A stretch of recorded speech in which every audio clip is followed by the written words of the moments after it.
सुप्रभात बच्चों। आज हम कक्षा 8वीं विषय संस्कृत पाठ 11 साहित्य सुधा। साहित्य सुधा पाठ का हमारा नाम क्या है?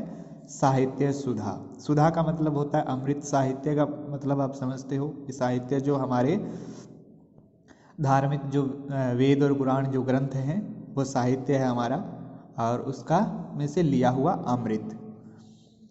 श्लोक संकलनम, श्लोकों का संकलन किया गया है, श्लोकों को उद्धृत किया गया है, यानी कि विभिन्न हमारे जो वैदिक ग्रंथ हैं, पुराण हैं, ठीक है, जो हमारे धार्मिक ग्रंथ हैं उनके जो मंत्र हैं या उनके जो श्लोक हैं उनको यहाँ पर लिया गया है। तो देखिए बेटा, सबसे पहला जो श्लोक है वो है ए पूर्वः को अपि कोशो अयम विद्यते तव भारती वयतः वृद्धि मायाति क्षयमायाति संचयात। कहता है देखो, अपूर्व को अपि कोशो अयम विद्यते तव भारती वयतः वृद्धि मायाति क्षयमायाति संचयात। तो इसका आपको क्या करना है? हिंदी अर्थ लिखना है। कहता है कि ये किसके लिए श्लोक है? ये माँ सरस्वती के लिए। विद्या की देवी कौन है? माँ सरस्वती है। देखो ये सरस्वती माँ विराजमान है यहाँ पे कमल पर, कमल के जो आसन पर।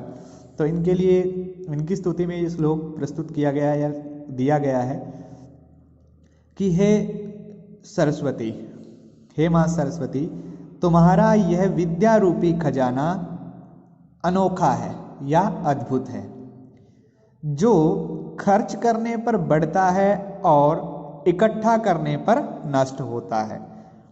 देखो, अपूर्व अद्भुत को अपि, ठीक है, कोई भी, कोशोयम यह खजाना विद्यते है तव तुम्हारा भारती सरस्वती। हे देवी सरस्वती, हे माँ सरस्वती या यह देवी सरस्वती, तुम्हारा यह विद्या रूपी खजाना अद्भुत या अनोखा है। ठीक है, आप ऐसे लिख देना इस लाइन की हिंदी कि हे माँ सरस्वती, तुम्हारा यह विद्या रूपी खजाना अद्भुत है, जो खर्च करने पर तो नित्य बढ़ता है और इकट्ठा करने पर नष्ट हो जाता है।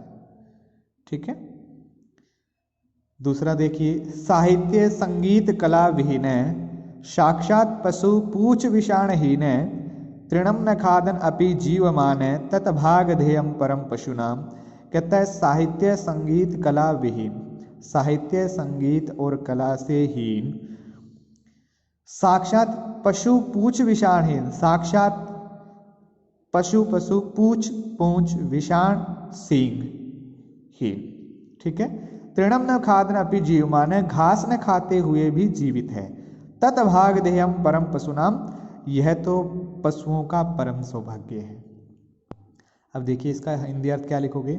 साहित्य संगीत और कला से विहीन मनुष्य साक्षात, ठीक है, पूंछ और सींग रहित पशु के समान है। साहित्य कला संगीत, साहित्य संगीत और कला से विहीन मनुष्य साक्षात पूंछ और सींग रहित पशु के समान है। ठीक है, जो घास न खाकर भी जीवित रहता है, यह तो पशुओं के लिए भी परम सौभाग्य की बात है। दोबारा से देख लो, साहित्य संगीत और कला से विहीन मनुष्य साक्षात पूंछ और सींग से रहित पशु के समान है, जो घास न खाकर भी जीवित रहता है, यह तो पशुओं के लिए परम सौभाग्य की बात है। तीसरे श्लोक में आ जाइए। तीसरे श्लोक में देखो, तीसरे में दो श्लोक दिए हैं। यदा यदा ही धर्मस्य ग्लानिर्भवति भारत, भारत अभ्युत्थानं धर्मस्य तदात्मनं सृजाम्यहं, परित्राणाय साधूनां विनाशाय च दुष्कृतां, धर्म संस्थापनार्थाय संभवामि युगे युगे। ये गीता के श्लोक दिए बेटा। यदा यदा ही, जब जब, धर्मस्य धर्म की, ग्लानिर्भवति भारत, भारत का मतलब अर्जुन, ग्लानिर्भवति हानि होगी, अभ्युत्थानम अधर्मस्य और अधर्म का उत्थान होगा, अधर्म बढ़ेगा, तदात्मनम तब आत्मनम मैं सृज्याम में उत्पन्न होता रहूंगा। तो इसमें भगवान श्री कृष्ण अर्जुन को गीता का उपदेश देते हुए महाभारत के युद्ध में कुरुक्षेत्र के मैदान में कहते हैं कि हे अर्जुन, जब जब ही धर्म की हानि होगी और अधर्म बढ़ेगा, तब तब मैं इस पृथ्वी पर जन्म लेता रहूंगा। ठीक है, हे अर्जुन, जब जब धर्म की हानि होगी और अधर्म बढ़ेगा, तब मैं इस पृथ्वी पर जन्म लेता रहूंगा।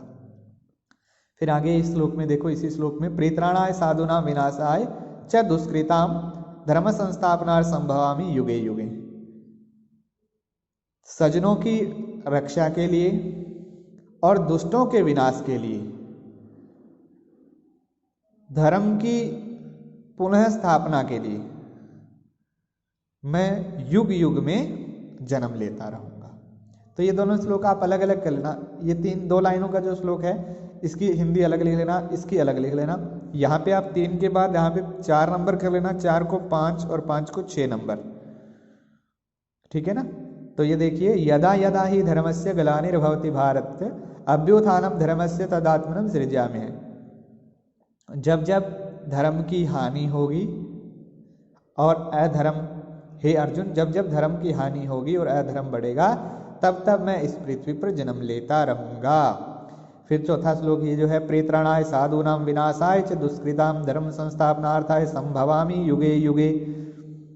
कहता है कि हे अर्जुन, सज्जनों की रक्षा के लिए और दुष्टों के विनाश के लिए, धर्म की स्थापना के लिए मैं प्रत्येक युग में जन्म लेता रहूंगा।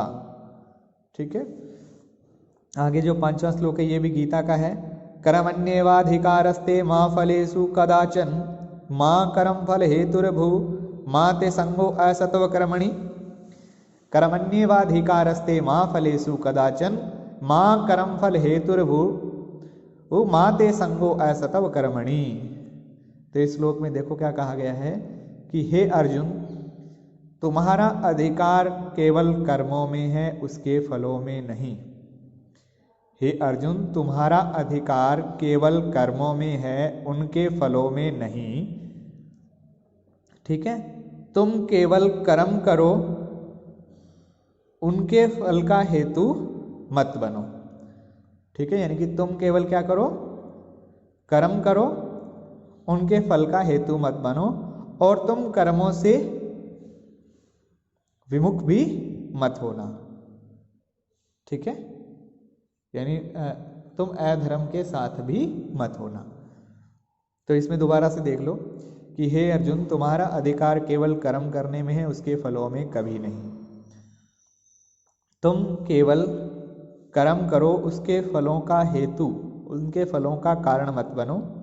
ठीक है, और कर्मों से विमुख भी मत बनो, या कर्मों से विमुख भी मत रहो।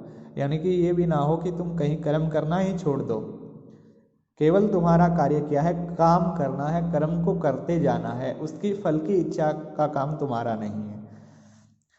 6वां श्लोक है, अपि स्वर्णमयी लंका न मे लक्ष्मण रोचते जननी जन्म भूमि स्वर्गादपि गृहसि।